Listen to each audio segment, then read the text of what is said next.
The morning of June 4, 1942, began with the soft hum of engines and the distant gleam of sunlight over an ocean that had already swallowed empires. For the men of the United States Navy's Task Force 16 and Task Force 17, it was the day everything would be decided, not by generals, but by young pilots flying machines that felt more like coffins than wings. The Pacific stretched endlessly in all directions, a mirror of blue that hid beneath it an empire's ambition. For Japanese carriers, Akagi, Kaga, Soryu, and Hiryu, steamed eastward under a veil of secrecy, their decks bristling with aircraft and painted with the rising sun. Their mission was simple: lure the American fleet into a trap, destroy what was left of its carriers, and open the road to Hawaii. Japan had conquered half of Asia in 6 months. Now it wanted to break America's spine. But America had been listening. Weeks earlier, cryptanalysts at Station Hypo had cracked the Japanese naval code. The enemy's target, AF, wasn't the Aleutians or the West Coast. It was Midway, a tiny coral atoll that served as a lonely outpost in the vast Pacific. If Japan took it, Pearl Harbor would be next. Admiral Chester Nimitz, calm and precise, made his move. He ordered his 3 carriers, Enterprise, Hornet, and the battered Yorktown, to lie in wait north of Midway. The ambushers had become the ambushed. On the Enterprise, a 32-year-old dive bomber pilot named Lieutenant Richard Halsey best prepared his crew. Best was no ordinary aviator. Born in Bayonne, New Jersey, he was precise, methodical, the kind of man who could recite an aircraft's dive angle like scripture. To his squadron mates, he was Dick Best, but to those who flew with him, he was something rarer, a man who did not flinch. The aircraft he commanded, the Douglas SBD Dauntless, was a rugged little beast, slow, underpowered, but deadly in a dive. Its wings creaked under pressure, its cockpit rattled like a tin drum, and its twin 1,000-pound bombs were its only argument against the largest fleet in history. For Best and his fellow aviators, it wasn't speed that mattered. It was precision. That morning, the air over the Enterprise smelled of oil, sweat, and salt. Deck crews shouted above the roar of engines. Pilots climbed into cockpits slick with condensation. The first rays of dawn caught the curve of the carrier's deck, lighting the faces of men who knew, though none would say it, that few of them would see sunset. At 0430, the order came through: launch search planes. At 0700, the message that froze the Pacific in place crackled through the radio network. Enemy carriers sighted. Bearing 320, distance 180. Every man aboard the American carriers felt it, a chill, a tremor. The hunters had been found. Within minutes, the deck became a storm of activity. Crews scrambled to fuel and arm planes, wiping sweat from their brows as bombs were loaded and torpedoes secured. Every pilot knew what this meant. They were outnumbered, outgunned, and flying against the most experienced naval air force on Earth. The Japanese had trained for years for this moment. The Americans were still learning to fight. But Nimitz's gamble was working. The Japanese, believing the American carriers were still at Pearl Harbor, had launched their first strike at Midway Island itself, not the fleet. They didn't know that 3 U.S. carriers lay waiting to the northeast. Above the chaos, on the Enterprise's flight deck, Lieutenant Commander Wade McCluskey briefed his pilots. Best listened quietly, memorizing coordinates, mentally rehearsing the dive: 70 degrees, throttle idle, dive brakes open, bomb release at 1,500 feet, pull out at 1,000. Anything later, and the plane wouldn't survive. Anything earlier, and the bomb would miss. Between those two numbers lay the difference between victory and vaporization. The dauntless dive bombers launched in waves, their engines coughing smoke as they clawed into the brightening sky. Best Squadron, Bombing Squadron 6, VB-6, lifted off the Enterprise deck just after 0800. Behind them, the ship's wake churned white, a thin scar on an endless ocean. As they climbed, the horizon swallowed everything, even fear. At 12,000 feet, the formation leveled off. Below them, the Pacific shimmered like hammered glass. The radio crackled with scattered voices, bearings, headings, fragments of hope. But there was one sound no one wanted to hear: silence. The torpedo squadrons, flying low, slow, and exposed, had gone ahead to attack first. And one by one, they were being annihilated. Torpedo Squadron 8 from the Hornet, all 15 Devastators, were wiped out to the last man. Not a single plane made it back. Torpedo 6 from Enterprise followed, 14 down. Torpedo 3 from Yorktown, almost the same. Over 40 pilots and gunners gone in minutes. Not a single hit on a Japanese ship. The dive bombers hadn't yet even seen the enemy, but they could feel it. By mid-morning, Best's squadron was lost. McCluskey, leading the air group, was trying to locate the enemy carriers, but the ocean was playing tricks again. The Japanese had changed course, and the coordinates were wrong. Fuel was running low. The sun was climbing high. If they didn't find the enemy soon, they'd have to turn back, or ditch in the sea. Best checked his instruments. The needle wavered. His engine's rhythmic drone felt heavier now, each vibration a reminder of how far they were from safety. The ocean below looked infinite, calm, mocking. Somewhere down there were 4 Japanese carriers, and if they weren't destroyed, every ship in the American fleet would be. Then, a flicker. McCluskey spotted something below, a thin wake cutting across the blue. A lone Japanese destroyer, the Arisher, racing at full speed northward. It was out of formation, unusual. McCluskey realized the ship wasn't fleeing. It was rejoining the main fleet after trying to attack a U.S. submarine. That was the clue they needed. Follow her wake. For the next 20 minutes, the American dive bombers followed the destroyer's trail like wolves on a scent. The Pacific stretched out ahead, then, at last, the horizon broke. Black dots appeared, moving, glinting. Then shapes. 4 of them. Massive, alive, crowned with the rising sun. The WW2I, Japan's carrier strike force, was before them. It was 1020 hours. Below, the Japanese decks were chaos. Planes were being refueled and rearmed for a second strike, bombs and torpedoes stacked like dominoes. Pilots were climbing into cockpits. Crews hauled hoses, cables, ordnance. None of them saw the Dauntless yet, tiny silver specks against the sun. McCluskey's voice came over the radio. Calm, deliberate.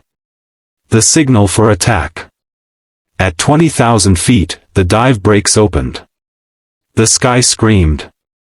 Best tightened his harness, adjusted his grip on the control stick, and rolled inverted. The world flipped. The ocean became the sky. The Dauntless shuddered as gravity seized it. The altimeter spun like a clock in a storm.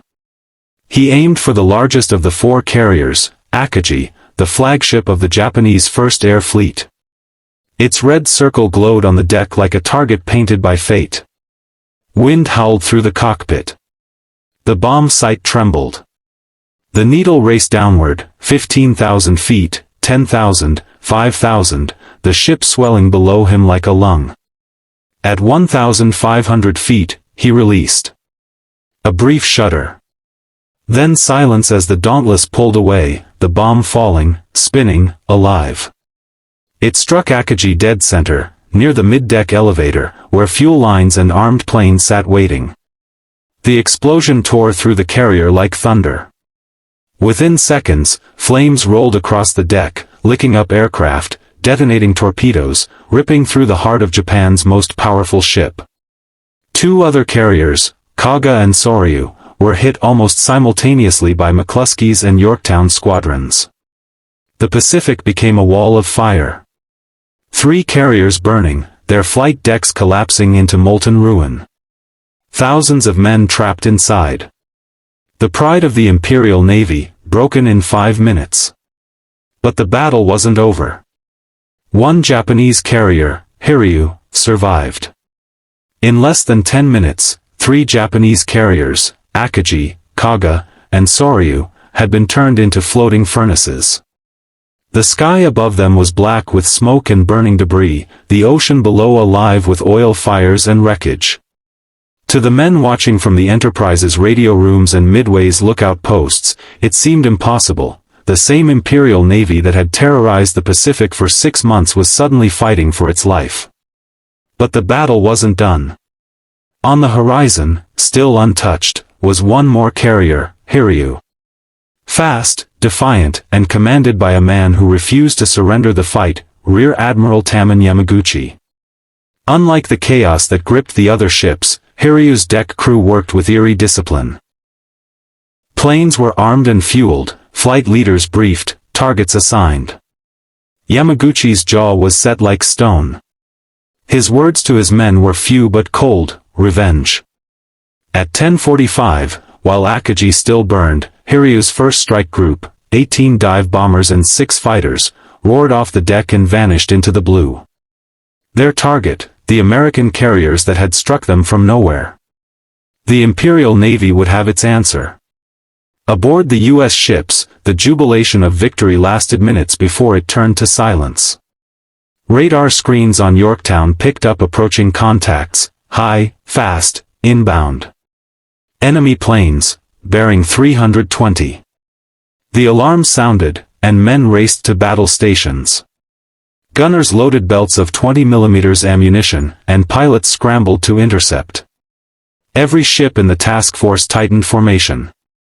The war that had been fought invisibly, in radio codes, coordinates, and clouds, was now descending in fire. For Lieutenant Richard Best, circling high after the attack, the ocean below was still filled with smoke from the carriers he'd helped destroy. He'd watched Akagi vanish into flame, her deck split open like the shell of a furnace. But the euphoria was thin. Best's squadron was scattered. Many hadn't returned. The radio was thick with static and confusion. Some of the bombers were out of fuel and ditching. Others were heading back blind, their engines coughing on fumes. Victory had cost them dearly, and the Japanese weren't finished. By noon, Hiryu's bombers had reached the American fleet. The first sight that met them was the gray silhouette of the Yorktown, steaming northeast under clear skies. The Japanese commander ordered the dive. From the decks below, American sailors looked up and saw the dots grow larger, black crosses against the sun, then silver arcs. The first bombs fell seconds later. The sky erupted in anti-aircraft fire. Shell bursts stitched the air, tracer fire arced upward, but the Japanese pressed on, diving nearly vertical through smoke and shrapnel. At 12:10, a bomb slammed into Yorktown's flight deck near the island superstructure. Another struck just aft of the elevators, tearing open the hangar deck. A third exploded underwater near the hull, breaking electrical power. The carrier shuddered under the force. Men were thrown from ladders, fuel lines ruptured, and fires spread with terrifying speed. In less than 5 minutes, Yorktown was crippled, her engines silent, her decks buckled and burning. But the ship didn't die.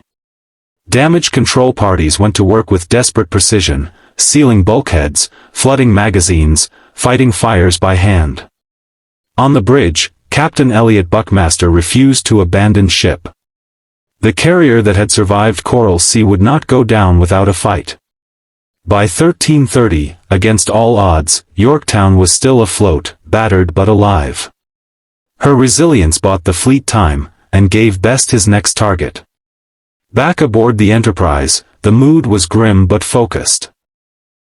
Intelligence officers pieced together the situation, one Japanese carrier still active, launching waves against them. Nimitz's plan hung in balance.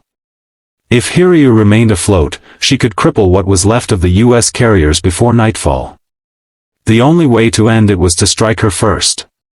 At 14:30, orders came down to launch another strike. Best, now one of the few surviving flight leaders, was to take command of what remained of the Enterprise's dive bombers. The mission, find Hiryu and finish the job. There was no time to rest. Mechanics worked furiously to refuel and rearm the SBDs, their hands black with oil. The deck crews moved like ghosts between aircraft, checking dive brakes, fusing bombs, topping off oxygen tanks. Best walked the line, checking each machine, nodding silently to his men. He knew what was coming. Many of them did too. The odds of surviving a second attack in the same day were close to zero.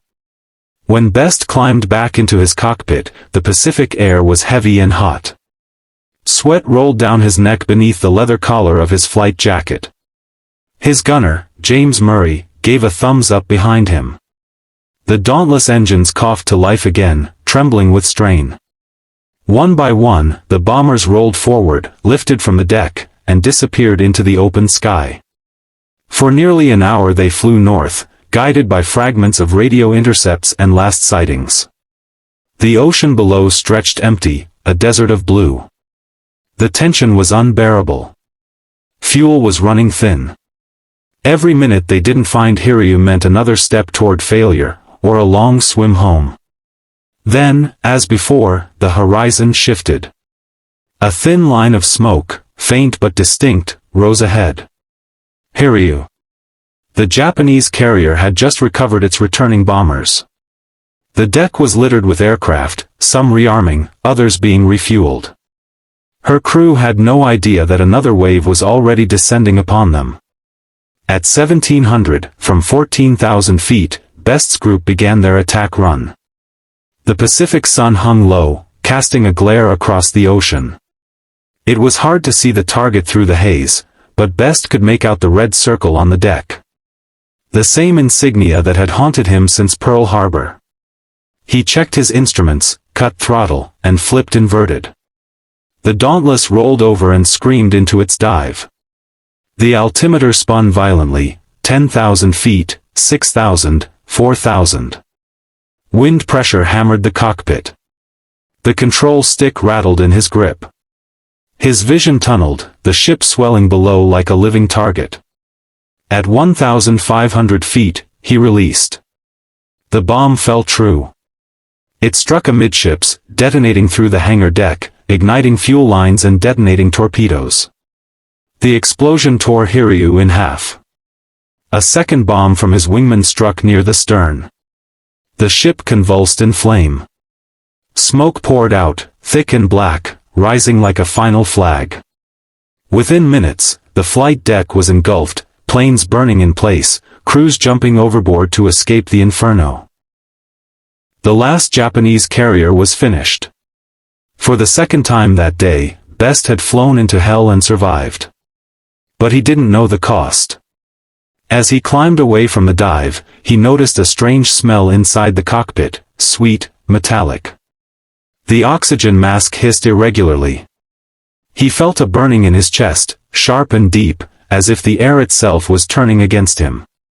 The oxygen system in his aircraft had malfunctioned, leaking caustic fumes into his mask, pure sodium hydroxide gas. Each breath scorched his lungs, invisible, unstoppable. Best said nothing. He continued the climb, coughing, gasping, holding the stick steady as the Dauntless shuddered in the thinning air. Behind him, Murray saw the pale color of his face but didn't understand. They still had to make it back. Fuel was dangerously low, and the sun was falling fast. The flight back to Enterprise was a blur of exhaustion and silence. One by one, the bombers touched down, bouncing across the scarred flight deck. Some had bullet holes in the wings. Others came in with fuel gauges near zero. Best landed last, his breathing labored, his hands trembling. He climbed down from the cockpit, coughed, and nearly collapsed. He didn't know it yet, but the chemical burns in his lungs would end his flying career forever. Still, the mission had succeeded. By nightfall, all four Japanese carriers, Akagi, Kaga, Soryu, and Hiryu, were burning or sunk. The tide of the Pacific War had turned in a single day. But beneath the roar of celebration aboard the American carriers, there was a deeper silence, the kind that follows when history changes course. The Battle of Midway was more than a victory. It was the breaking of an empire's momentum, the beginning of the end for the Imperial Japanese Navy. And for the men who had flown through fire to make it happen, it was something else entirely, the knowledge that survival was only ever borrowed time. As the sun set over the Pacific, Lieutenant Richard Best stood on the deck of the Enterprise, watching the sky fade from red to black. The ocean still smelled of oil and smoke. He could hear distant explosions echoing from the direction of Hiryu. Somewhere beneath those flames, thousands of sailors were fighting to live. The victory had come at a price, one no medal or headline could measure. The next day, he would wake in the sick bay, lungs burning, doctors hovering over him with masks and tubes. Within weeks, he would be grounded permanently. His war was over. By dawn on June 5, the Pacific was unrecognizable. The proud carriers of the WW2, the same strike force that had once darkened the skies over Pearl Harbor, now smoldered on the horizon, their hulls split and glowing red beneath drifting columns of black smoke. What had begun as Japan's boldest offensive had turned, in the span of hours, into an unthinkable catastrophe. The sea itself carried the evidence, oil slicks stretching for miles, fragments of aircraft bobbing on the waves, life rafts crowded with sailors staring blankly into the endless blue. It was quiet now, eerily so. The only sounds were the hiss of burning fuel and the distant thud of explosions echoing from ships still sinking. For the Imperial Japanese Navy, the illusion of invincibility had been shattered. 4 carriers lost. Over 250 planes destroyed. Hundreds of their most experienced pilots, men trained since the 1930s, gone in a single day. And with them, the heart of Japan's offensive power. For the Americans, the victory at Midway was almost beyond comprehension. 6 months earlier, they had been on the defensive, reeling from Pearl Harbor, Wake Island, and the fall of the Philippines. Now, they had halted that tide. It wasn't just a tactical win, it was psychological, strategic, moral. It proved that Japan could be beaten. But for the men who fought it, the triumph was anything but clean. On the decks of the Enterprise and Hornet, mechanics worked through the night to patch bullet holes and refuel surviving aircraft. The smell of oil mixed with salt and smoke. Bodies of downed pilots were being pulled from the sea, their flight suits still smoldering from cockpit fires. Some never returned at all, lost somewhere in the endless void between clouds and water. In the sick bay of the Enterprise, Lieutenant Richard Halsey Best lay in silence, his chest rising and falling with effort. The oxygen malfunction had poisoned his lungs with caustic fumes. Each breath felt like inhaling knives. Doctors gave him morphine and prayed it would pass. It didn't. The damage was irreversible. The man who had crippled Akagi and sunk Hiryu would never fly again. But he didn't yet know that. He drifted in and out of consciousness, hearing the muffled thunder of distant guns, the vibration of engines, the rhythm of footsteps on metal decks. Outside, his squadron mates toasted the victory quietly, no laughter, just tired smiles and shaking hands. They had survived something that no one should have. By morning, the carriers turned south toward Pearl Harbor, their flight decks lined with patched holes, scorch marks, and the ghosts of the men who'd left them. While the American fleet limped home, Admiral Isoroku Yamamoto sat aboard the battleship Yamato, staring into the gray horizon. He was a man who had once warned his nation not to underestimate America. In the first 6 months, he'd said, "I can run wild. After that, I can promise nothing." Now those 6 months were over. And he was watching the sea prove him right. Reports from the surviving cruisers and destroyers painted a grim picture. Akagi, gone. Kaga, gone. Soryu, gone. Hiryu, lost after nightfall. The 4 carriers that had been Japan's spearhead were reduced to twisted metal beneath the waves. Entire air groups had been annihilated. Japan had no reserve of trained pilots to replace them. Worse, they had no idea how completely the Americans had known their plan. The codebreakers at Station Hypo, working quietly in a basement in Hawaii, had intercepted and decrypted the Japanese messages weeks before, giving Nimitz the upper hand. To the Japanese admirals now searching for answers, it looked like sorcery. The Emperor would be told of the defeat in softened terms: strategic withdrawal, temporary loss, unfavorable weather. But inside the naval command, the truth was impossible to hide. The Empire's advance had reached its high-water mark. From here on, every battle would be defensive. Back aboard the Enterprise, the morning after Midway was strangely calm. The sea was smooth. The light wind carried the smell of burnt oil and seaweed. The men who had spent the previous day diving into gunfire now sat quietly on deck, writing letters home, cleaning rifles, or staring into the distance with hollow eyes. They were heroes, but they didn't feel like it. Victory had come wrapped in death. A few of the Dauntless still bore the scars of the dive: shrapnel holes along the fuselage, torn fabric on the rudder, cracks in the canopy glass. Mechanics ran their hands along the bullet marks, shaking their heads at the sheer luck that kept these planes airborne. Some of those same aircraft would be displayed in museums decades later, still carrying the dents of Midway's fury. For those who had witnessed the attack firsthand, the images were burned forever into memory. The Japanese carriers erupting in flame. The sound of screaming engines in vertical dives. The sight of comrades disappearing into the ocean, one after another. And in the middle of it all, the steady, unflinching voice of their flight leader, Lieutenant Best, diving straight through anti-aircraft fire into the heart of the enemy fleet. There were no speeches. No triumphant music. Just quiet respect. At Pearl Harbor, news of the victory reached Admiral Nimitz late on June 6. The message was simple: for enemy carriers sunk. He read it twice, then removed his glasses and leaned back, expression unreadable. It was more than he had dared to hope. The Pacific Fleet had survived, and now held the initiative.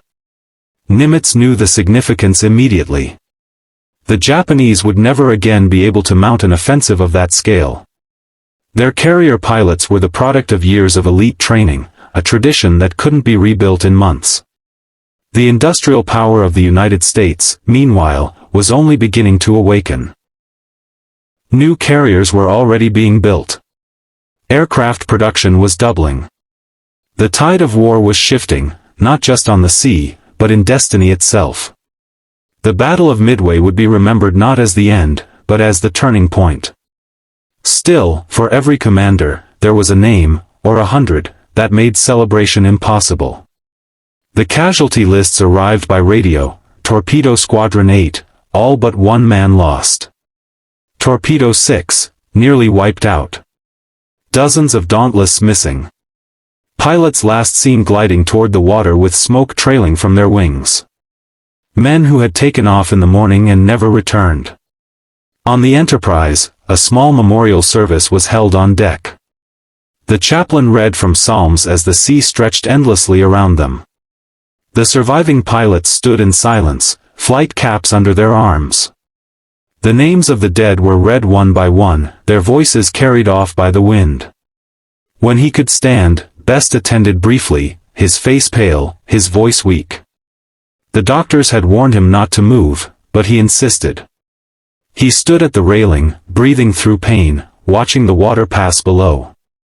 The Pacific that had tried to kill him now shimmered gently under the sunlight, calm and indifferent. Somewhere beneath it lay the ships he'd destroyed, and the thousands of men who had believed they were invincible. The Japanese survivors clung to rafts in the water, surrounded by wreckage. Many would drift for days before rescue. Others, wounded and delirious, slipped quietly beneath the waves. For those who lived, the memory of that day would never leave them: the sight of their great carriers burning like floating volcanoes, the sound of explosions rolling across the sea, the helplessness of watching their empire collapse in fire.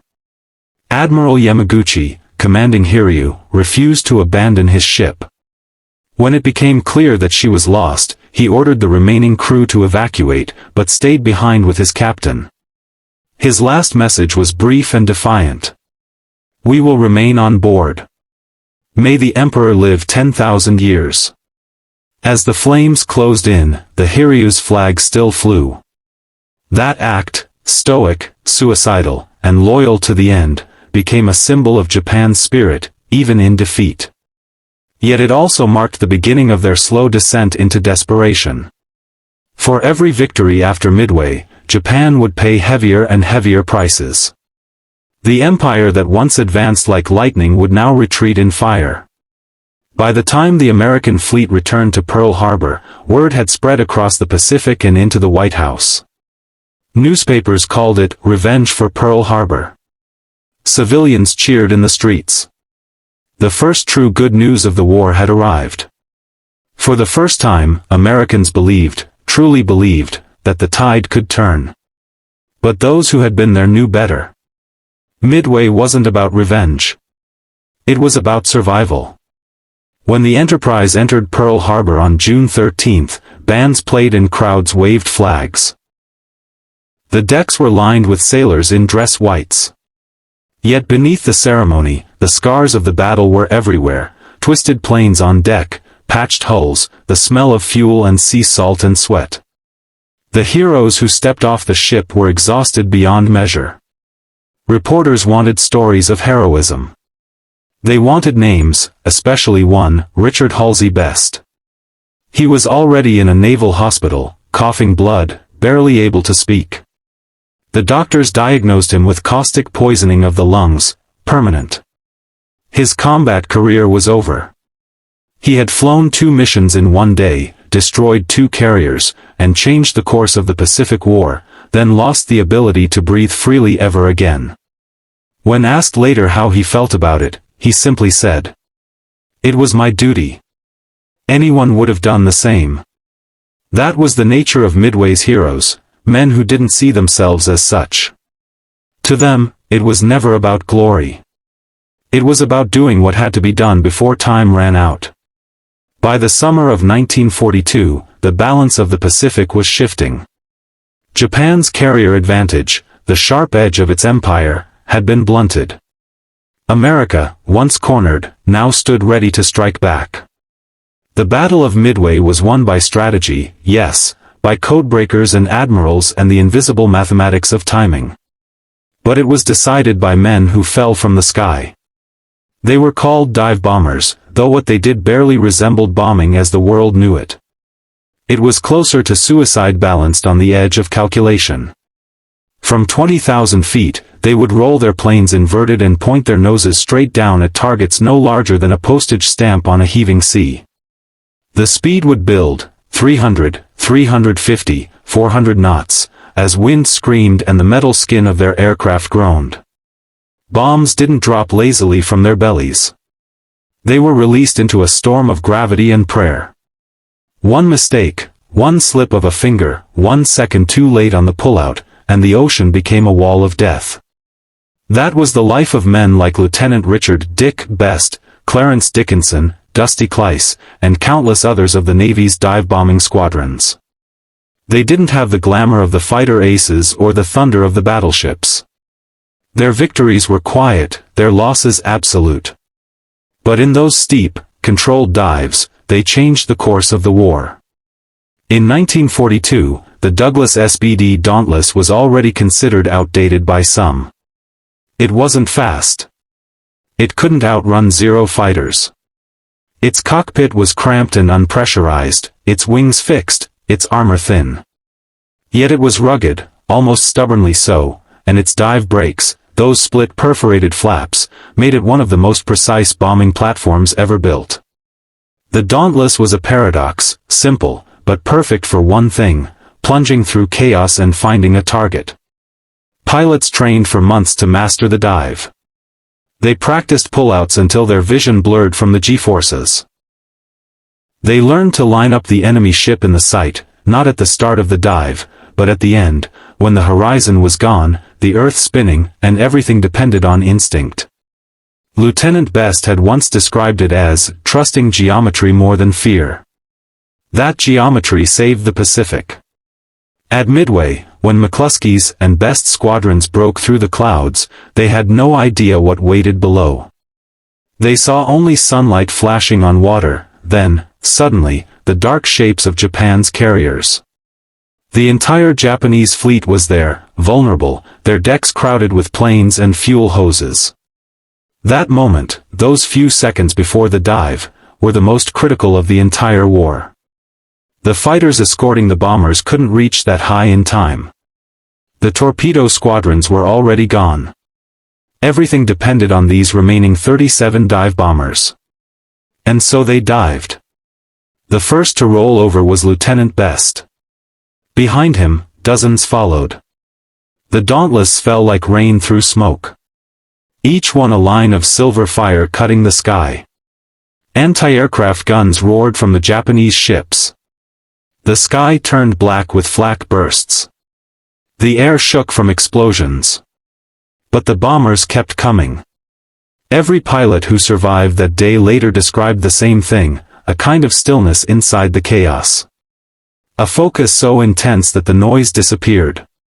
The world narrowed to a sight reticle and a moving dot on the deck. Nothing existed but that ship, one pilot wrote. You forget the ocean. You forget yourself.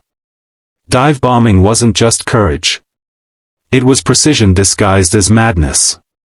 When the Dauntless pointed down, gravity did most of the work. The pilot had seconds to line up the red circle of the rising sun on the carrier's deck, stabilize the aim, release at 1,500 feet, and then wrench back the control stick with every muscle he had. If he pulled too late, the plane would break apart or slam into the sea. If he pulled too early, the bomb would fall short and splash harmlessly into the waves. There was no room for hesitation. At 400 knots, the wind pressure alone could rip the canopy open or tear a control cable loose. The cockpit shook so violently that teeth rattled. The G-forces at pullout could exceed 6 times body weight. Pilots often blacked out, and if they did, they'd never wake again. That was what made the dive bomber pilots something different, not just brave, but disciplined beyond measure. Fear was expected. Precision was required. For the Japanese gunners below, those seconds of the American dive bombers falling out of the sky were like watching fate descend. The first bombs hit Kaga, 1, then 2, then 3. Flames erupted across the deck, fuel lines bursting into white fire. On Akagi, a single 1,000-pound bomb, dropped by Best, found its mark, piercing through the flight deck and detonating among armed planes. It was enough. The Japanese fleet had no defense against such precision. Their ships were built for offense. For launching strikes, not enduring them. Once the decks were aflame, there was no escape. The men on those ships would remember the sound, the high-pitched whistle of the bombs, the roar of impact, the chain of explosions as torpedoes cooked off and aircraft ammunition detonated in waves. The air turned orange. The sea boiled. 5 minutes later, 3 of the world's most powerful warships were mortally wounded. And the men who had done it were already gone, climbing back toward the clouds with fuel gauges near empty. But that kind of heroism came with a cost no one talked about. Of the dive bomber crews who left the Enterprise that morning, many never came back. Others were lost at sea, their planes running out of fuel on the return leg. Some were found drifting days later, dehydrated, half delirious, still gripping their flight maps. Those who survived carried the war home with them. The sounds of engines screaming in dives haunted their dreams. Some couldn't sleep near loud noises again. Others lived quietly, never telling their families what they'd seen. In the post-war years, a few historians would say that the Battle of Midway was won by luck. But anyone who had flown those dives knew otherwise. It wasn't luck that put bombs on those carriers. It was skill sharpened by terror. It was endurance against instinct, the will to fly straight into death and still pull the trigger. That was what separated the living from the lost. In the months after Midway, the Navy studied every frame of film, every gun camera image, every report. What they found changed the doctrine of naval warfare forever. For the first time in history, a battle had been fought entirely by aircraft. The opposing fleets never saw each other, only their planes did. Battleships, once the pride of every navy, were now little more than targets. Carriers were the new kings of the ocean. And the weapon that proved it wasn't the torpedo, it was the dive bomber. Japan had underestimated it.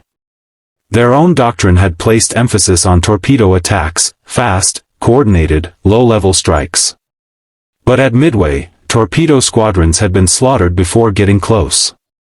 The slow, deliberate dive bombers, by contrast, had pierced their armor and shattered their decks. It wasn't the fastest weapon, but it was the most precise, and that precision turned the tide. Back in the United States, training schools changed overnight. New pilots learned the lessons of Midway: altitude mattered, coordination was survival, timing was everything. They studied Best's attack, the angle, the speed, the dive sequence. It became the textbook maneuver for generations of naval aviators. His name became a legend among those who would follow, though he himself never sought the spotlight. While he recovered from his injuries, Best was quietly discharged from flight duty. He would later serve in naval intelligence, then retire. Few who met him afterward ever knew what he had done. To them, he was just another officer. But to those who knew the story, he was the man who had, quite literally, saved a fleet. The legacy of the dive bombers lived on not in monuments, but in strategy. When American carrier task forces advanced across the Pacific in 1943 and 1944, at the Coral Sea, Guadalcanal, the Philippine Sea, Leyte Gulf, they used Midway's blueprint. Dive bombers led the strikes, crippling enemy ships before they could respond. Every victory that followed carried the echo of that first perfect dive, the moment when courage met calculation and shattered the balance of power. And though technology would evolve, faster planes, guided munitions, radar-assisted targeting, the essence of it never changed. Every combat pilot who ever dove into danger was, in some small way, following the path drawn that day by a Dauntless and its crew. When the war finally ended in 1945, the men of Midway returned home to a world that barely understood what they'd done. Their generation carried both triumph and trauma, pride in their victory, and the weight of knowing what it had cost. For many, it was enough to have survived. For others, the real war began after the shooting stopped. Decades later, when historians asked the surviving dive bomber pilots what they remembered most, their answers were almost identical. It wasn't the noise. It wasn't the fear. It was the silence before the dive. That infinite second when the world hung suspended between life and death, when the ocean became a mirror and they saw their own reflection diving back at them.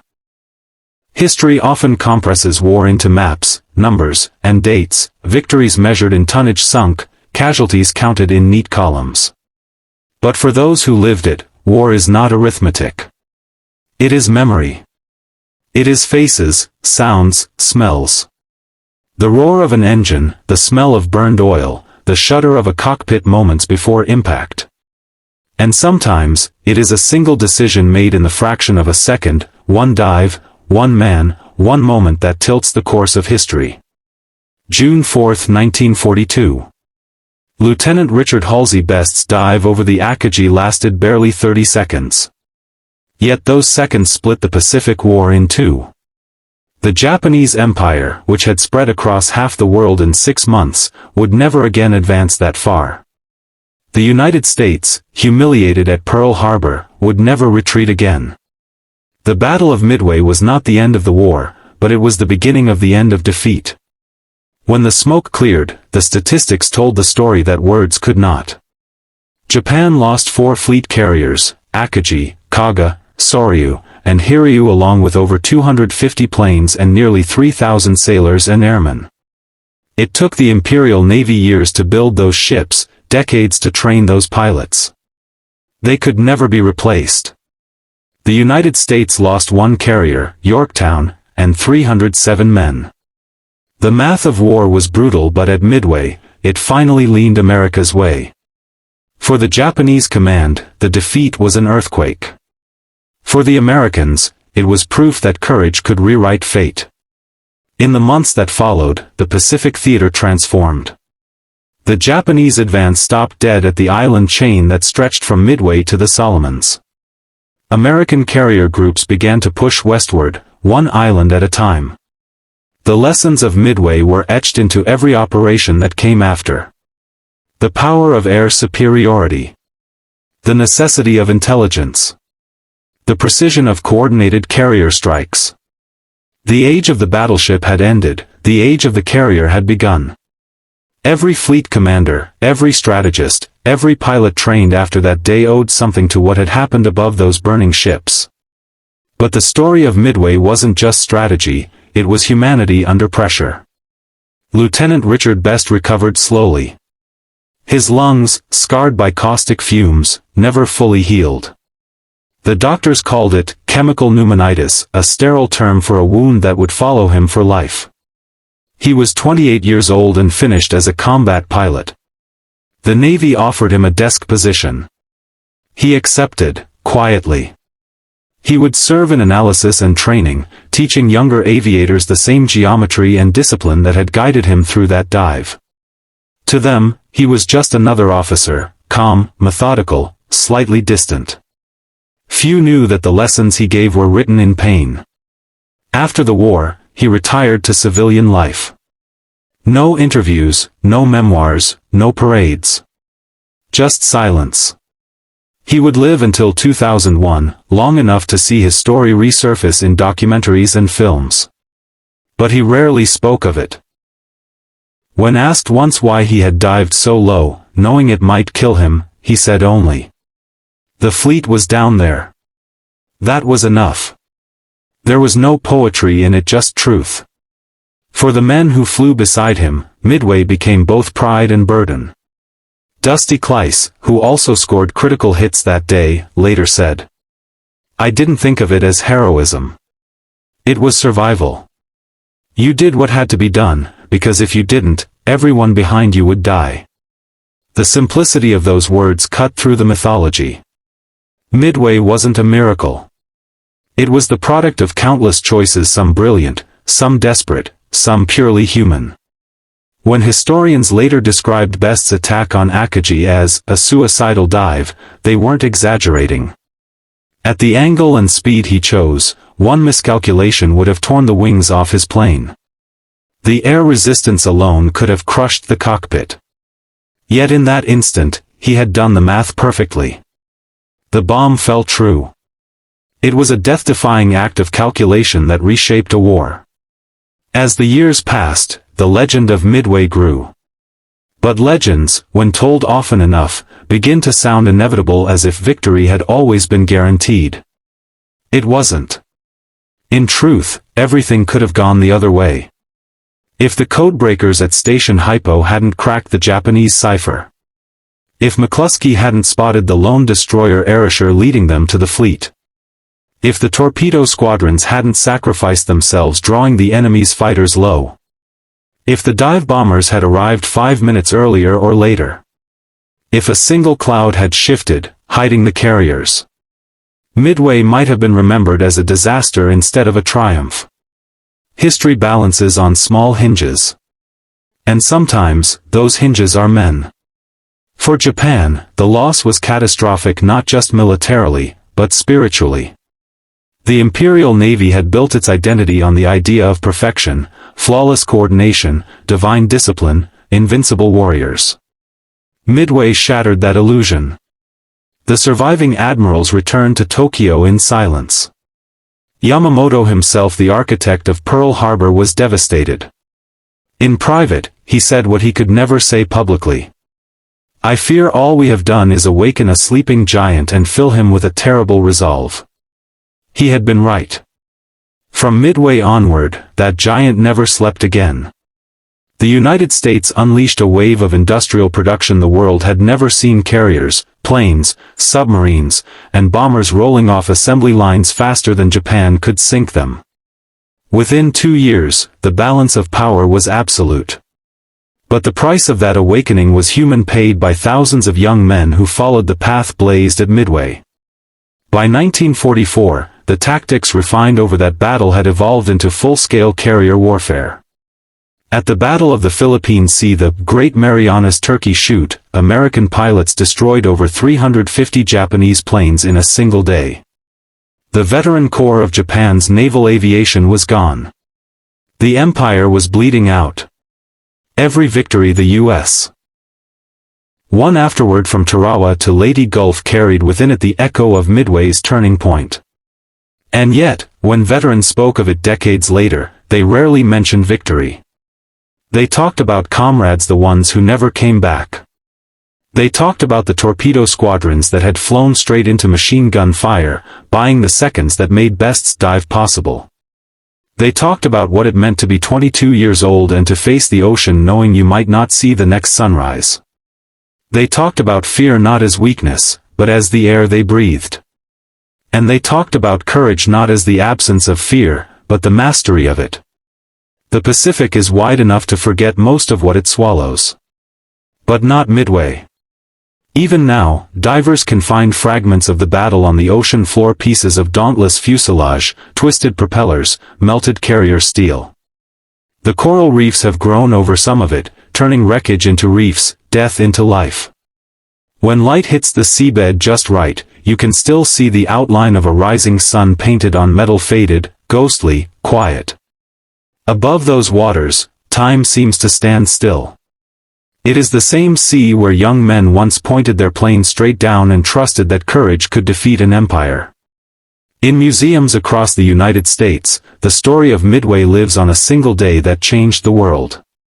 But behind every exhibit, case and declassified report, there's an invisible thread that leads back to one man's decision. Lieutenant Best's bomb, one out of dozens dropped that day, struck Akagi with surgical precision. That explosion crippled the flagship and threw Japan's command structure into chaos. Without Akagi, the fleet coordination collapsed. Without coordination, the counterattacks faltered. Without those counterattacks, the American carriers survived to launch again. That one hit, that single moment, was the pivot point of the Pacific War. History turns quietly, without warning. And sometimes, its hinge is a 1,000-pound bomb dropped from a screaming dive at the edge of reason. Today, historians call Midway the most decisive naval battle in history. But among pilots, it is remembered more simply as the day ordinary men did impossible things. No one called themselves a hero on June 4th. They were too busy flying, fighting, falling, surviving. Heroism, like history, only arrived later. Best lived long enough to see his story told in documentaries, his name in textbooks, his squadron's footage replayed on screens. Yet when people called him the man who saved the Pacific Fleet, he always shook his head. He said the same thing every time. There were many of us. And he was right. Because Midway was not one man's victory, it was a symphony of sacrifice. It was the torpedo squadrons that died to clear the skies. It was the codebreakers who worked in silence to expose the trap. It was the young pilots who climbed into shaking aircraft knowing they had maybe a coin's toss chance of coming back. It was leadership, Nimitz's patience, McCluskey's instincts, Spruance's calm. But above all, it was a single unshakable belief, that courage, multiplied across hundreds of lives, could change the course of a war. That belief was tested in fire. And it held. 80 years later, the Pacific is quiet again. The waves wash over the remains of the Akagi, the Kaga, the Soryu, the Hiryu. The men who fought there are mostly gone. Their names live in plaques, their stories in books, their faces in photographs faded to sepia. But every time the sunlight cuts through the water, every time a pilot climbs into a cockpit and feels the gravity of risk beneath their wings, the spirit of Midway is still there, hovering somewhere above that endless sea. It reminds the world that history is not written by machines, but by choices. By those who refused to turn away when the horizon burned. By those who dove when reason said to climb. And so, the story of Midway endures.